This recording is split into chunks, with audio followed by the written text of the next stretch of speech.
have another Hull poet, Gary Clark, is Hull born and bred, so he hasn't come from anywhere else before he came to Hull, born here, and a Hull City supporter, author of 2 books on the Tigers, and he's got a couple of spare seats in a minibus going to Middlesbrough on Saturday, if anybody's interested. What do you think the chances are on Saturday against Middlesbrough? We'll get there, won't we? Get there, okay. I'll probably be snowed off, actually. Ladies and gentlemen, please welcome Gary Clark.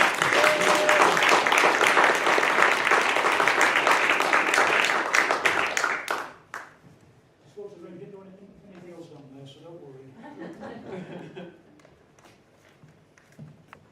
Good evening.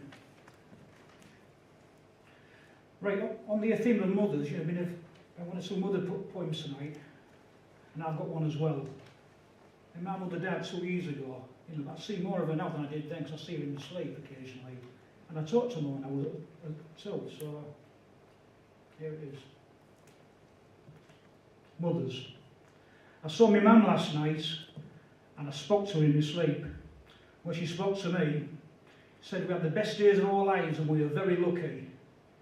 I never saw it like that. Life seemed hard and unfair, so my memory tells me. But last night in my sleep, it was still 1973. She still looked young with her tight black permed hair, marked and sparks dress that her sisters had given her. Didn't see my dad there. He'll have been away, my old man. I never dream of him.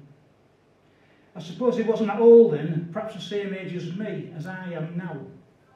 Unable to sleep, with my head full of memories and lingering doubts, still wondering what this life's all about.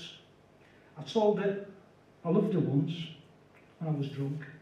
A family wedding, a bit of a do. All she said was, "Shut up, you daft apeth. You're drunk, you." And I probably was, but at least I knew that mums don't last forever. And I'm glad I told you that I loved you just once. Thank you.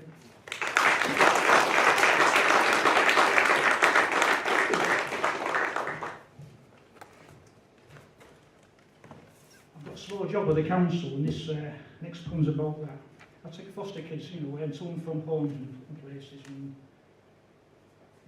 it's quite an eye-opener, to be honest with you.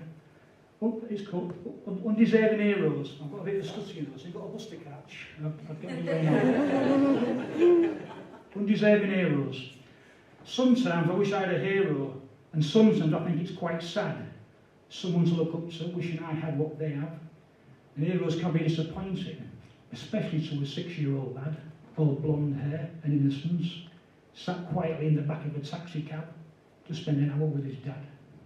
Who is there to meet him at the council day centre, and it tugs at your heart to see them, lovingly embrace, a tear in each eye brings a lump to your throat.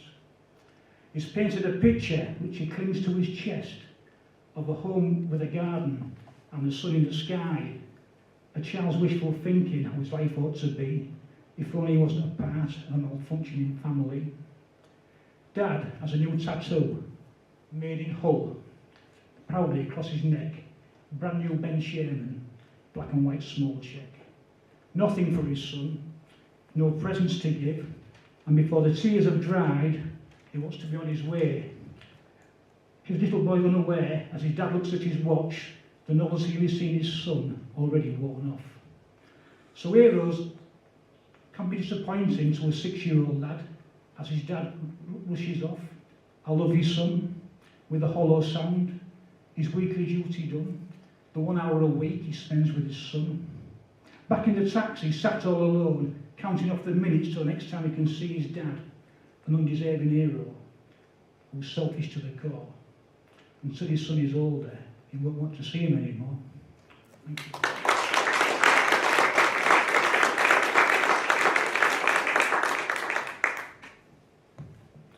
Right, this is called Single Mums, which I've got a lot of sympathy for.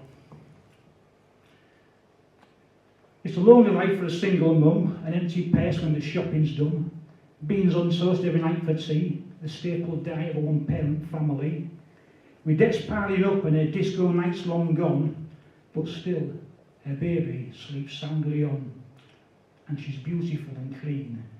It's pity the father's nowhere to be seen.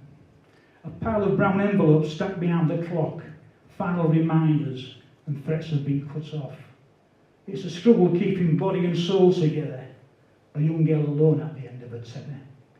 She feels all the sneers and condescending glares. Life is so lonely when nobody cares. So look beyond your bigoted views and your preconceived ideas. She's a young girl bringing up a baby all alone, and she'll be doing it for years and years. No one questions where the father has gone, no responsibility taken, no fatherly duty done. A self-centred man leaving it all to his daughter's mum.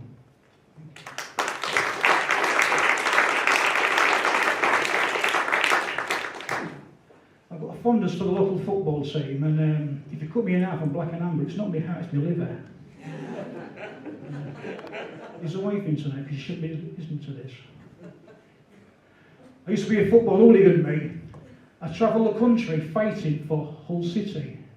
Stood on the terraces as proud as could be. But we weren't proper hooligans, really. Just ordinary lads following our club, our team, our dream, misguided loyalty and a misspent youth. And I'd do it all again. And that is the truth.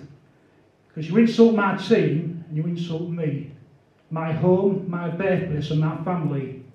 The place I belong, and we're doing no wrong. In fact, we're putting it straight. We're doing what our politicians should be doing. That's right. We're sticking up for Kingston upon Hull.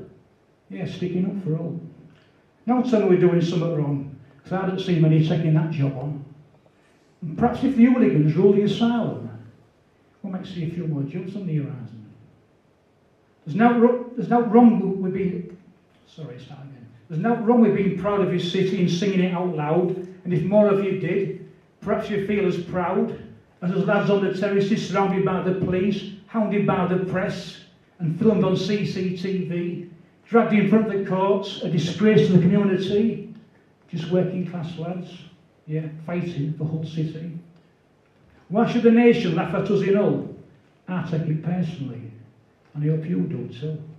I love my city and all we've been through, and I'll defend it forever.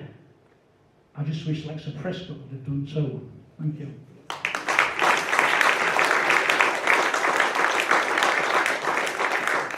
I've only got one more. It's about Philip Larkin, because I think he quite liked us in Hull. And he was a fair poet in his time, wasn't he? It's called Larkin with Us. The whole Union was long since gone. How could it remain the same? That deep-sea port you wrote about, and the town you wouldn't name.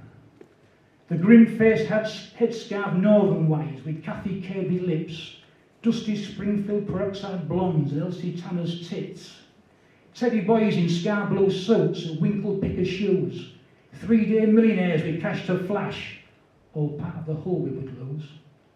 You could be writing on the Chatterley ban, that's when the rot set in, according to you. For me, it was the day I left Endike Lane School. Me, I was the raggy house working lad, born on Alness Road, among the dirt and grime, the chimney stacks and factory walls and rabbits in backyards, back-to-back terraces once neatly in a row, red brick rented houses, hawkers with awesome carts, rag and bone scavengers and bobbies on the beat, little kids with tearful eyes and sand shoes on their feet. A wondrous place, a mystery, honest to the core. But that Hull we love so dearly went a long, long time ago. The Hull I love and the Hull Union could never be the same. Springbank Cemetery impressed you though, as a dead centre of town. A place of beauty to stand and stare, so tranquil, so still. And I would have liked to met you, and not much chance of that. Me a factory for the fool, like everybody in my school. But we saved the pay for blokes like you as ordinary folk. Gave you something to laugh at, the butt of all your jokes. And I was wondering why you came to Hull, that northern town on the river bend at the end of the line, with a cut-price crowd and heavy fishy smell, the chattering crowds of urban folk. Was that the appeal to you? The fuck you up, your mum and dad, I know that's what you said. So don't blame the blame on us in Hull, blame your middle-class upbringing in Coventry instead.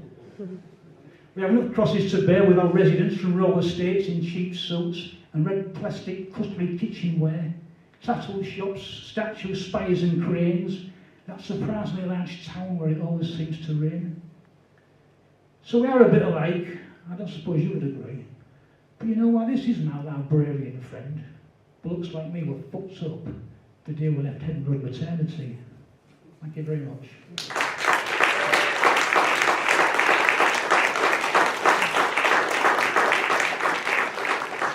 Thank you, Gary.